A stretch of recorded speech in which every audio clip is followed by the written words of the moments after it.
ইসলামী bank নিয়ে গোলাম মাওলা রনি একটা চমৎকার প্রস্তাব দিয়েছেন, যেই প্রস্তাব সাড়া জাগিয়েছে। গোলাম মাওলা রনির এই বক্তব্য গণমাধ্যমে, নিউজ পেপারে রিপোর্ট হিসেবে এসেছে এবং ডেফিনেটলি এটা বাংলাদেশ ব্যাংকের উপর এবং বিএনপি সরকারের উপর একটা চাপ, যে সিভিল সোসাইটি, নাগরিক সমাজ, বিশ্লেষক, বুদ্ধিজীবী, সাবেক সংসদ সদস্য, এমনকি সাবেক বিএনপি নেতা, তারাও মুখ খুলছে যে এবং যুক্তি দিচ্ছে এবং প্রস্তাব দিচ্ছে যে জামাত ইসলামের ব্যাংক জামাত ইসলামীর হাতেই নিরাপদ, তাদের হাতেই থাকা উচিত। ইসলামী ব্যাংক জামাত ইসলামীর হাত ধরেই এশিয়ার অন্যতম শ্রেষ্ঠ ব্যাংক হয়েছিল, ইত্যাদি ইত্যাদি। চারদিকে জনমত গড়ে উঠছে যে ইসলামী ব্যাংক সহ ব্যাংকগুলো যেভাবে দখল করার উদ্যোগ বিএনপি সরকার নিয়েছে, এটা ঠিক না। লুটেরাদের, এসালমদেরকে যেভাবে রিপেট্রিয়েট করা হচ্ছে, এটা পুরো অর্থনীতিকে ধ্বংস করে দিবে। এখন বাংলাদেশ ব্যাংক আমাদেরকে আইন শিখে হাসিনার মতো। তারা বলে, বাংলাদেশ ব্যাংকের এক মুখপাত্র আছে, যে মুখপাত্রের বক্তব্য শুনলে মনে হয় যে এ বিএনপি কর্মী, রুহুল কবির রিজভির মতো মনে হয়। দাঁড়িয়ে আছে, কিন্তু তিনি যে রাষ্ট্রের কর্মচারী, তিনি যে পেশাদার বাংলাদেশ ব্যাংকের অফিসার, এটা মনে হয় না। তিনি গণমাধ্যমের সাথে কথা বলছেন, ইসলামী ব্যাংকের প্রকৃত গ্রাহকদের তুচ্ছ তাচ্ছিল্য করে হুমকির সুরে কথা বলছেন।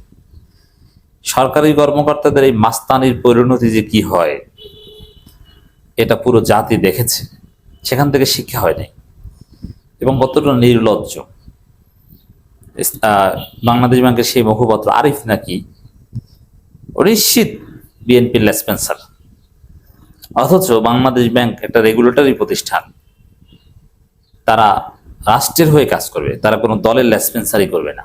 কিন্তু বিএনপির লেসপেন্সার ওই বাংলাদেশ ব্যাংকের মুখপাত্র, এ একজন দুর্নীতিগ্রস্ত, একজন ফেসিস্ট, তাকে ক্লিন সার্টিফিকেট দেয়। আমরা প্রমাণ দেখিয়েছি যে ইসলামী ব্যাংকের চেয়ারম্যান যে পাড়ার ঘরের পাটাকে করা হয়েছে, ওর ফ্যামিলি হচ্ছে ঋণখেলাপি।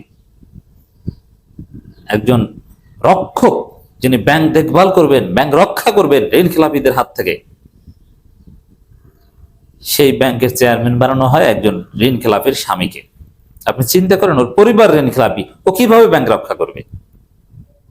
আবার ওরে বলে ও নাকি ক্লিন সার্টিফিকেট। আর ও তো চোর। যখন রংপুর বাংলাদেশ ব্যাংকের প্রধান ছিল, আজকে যে যাকে ইসলামী ব্যাংকের চেয়ারম্যান বানানো হয়েছে জোর করে, এই ফেসিস্ট, এই আওয়ামী লীগ, এই খুরশিদ, ও 54 লক্ষ টাকা মেরে দিয়েছিল। ওর স্ত্রী, সন্তান, ওর মেয়ে, এদের বান্ধবীদের আপ্যায়নের বিল দিয়েছিল বাংলাদেশ ব্যাংকের টাকা দিয়ে রংপুরে বসে। এটা বাংলাদেশ ব্যাংকের একটা ইন্টারনাল অডিটে প্রমাণিত হয়েছে এবং সমকালের একটা তদন্ত প্রতিবেদনে, ইনভেস্টিগেটিভ রিপোর্টে উঠে এসেছে, বলে যে ক্লিন সার্টিফিকেট পালো। আরে ক্লিন সার্টিফিকেট পাওয়া লোক 5 মেয়ের পর ঠিক আছে, ভাবলাম যে মবের ভয় পদত্যাগ করে যায়। বাংলাদেশ ব্যাংকের তো হাজার হাজার কর্মকর্তা কর্মচারী এবং ডিরেক্টর, অমুক তমুক, মানে অথবা ডেপুটি গভর্নর, নানান পদে অনেকে আছে। সবাই কি পদত্যাগ করে পালিয়েছিল 5 আগস্টের পর? মবের ভয়ই যদি ধরেও নেই, হ্যাঁ, মবই তো ছিল আমাদের বিপ্লব। আমরা বিপ্লব করেই তো বিভিন্ন জায়গায় ফ্যাসিস্টদের তাড়িয়েছি। প্রচলিত আইনি কাঠামোতে ফ্যাসিস্টদের তাড়ানো যায় নাই। যতটুকু প্রশাসন, এই সাবেক নির্বাচন কমিশনারকে গ্রেপ্তার করানো, অমুককে গ্রেপ্তার, সাবেক সচিবকে বের করে দেওয়া, অমুক তমুক, এগুলো তো বিপ্লবীরা করেছে। ওটা জনরোষ, ওটাকে আপনি মব বলছেন। এটা তো এই যে বাংলাদেশ ব্যাংকের মুখপাত্র মব বলছে সেই ফ্যাসিস্টদের তাড়ানোর আন্দোলনকে, ও তো জুলাই বিরোধী, ও নিজেও তো একটা দালাল। ওর কথাবার্তায় বোঝা যায় যেই লোক 5 আগস্টের পর বিপ্লবীদের ভয়ে পালিয়েছিল পদত্যাগ করে, সেই লোক যে হাসিনার দালাল না, এটা প্রমাণ করার চেষ্টা করে। কত বড় গর্ধব!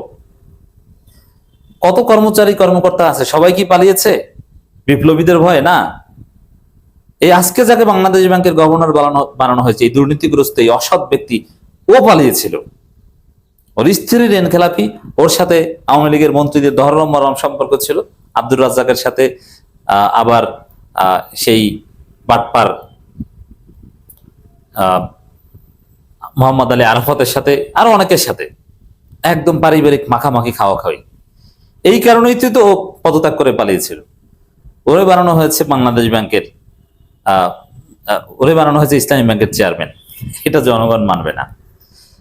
আর এই মুখপাত্রকে দেখলাম, তিনি বলছেন যে যারা আন্দোলন করছে এরা প্রকৃত গ্রাহক কিনা সন্দেহ আছে। আরে গর্ধবের ঘরের গর্ধব, তুই জেনে বলছিস? প্রত্যেকে প্রকৃত গ্রাহক। এবং আন্দোলন করছে যারা, হ্যাঁ, তারা জামাত শিবিরের প্রত্যেকটা লোক ইসলামী ব্যাংকের গ্রাহক, এবং সবার অধিকার আছে ইসলামী ব্যাংক রক্ষার জন্য, এবং এটা তাদের ব্যাংক। জামাতের সাংগঠনিক ফোরামে সিদ্ধান্ত নিয়ে এই ব্যাংক প্রতিষ্ঠিত করা হয়েছে। এখন বাংলাদেশ ব্যাংক মারাইতে আশ্বাস।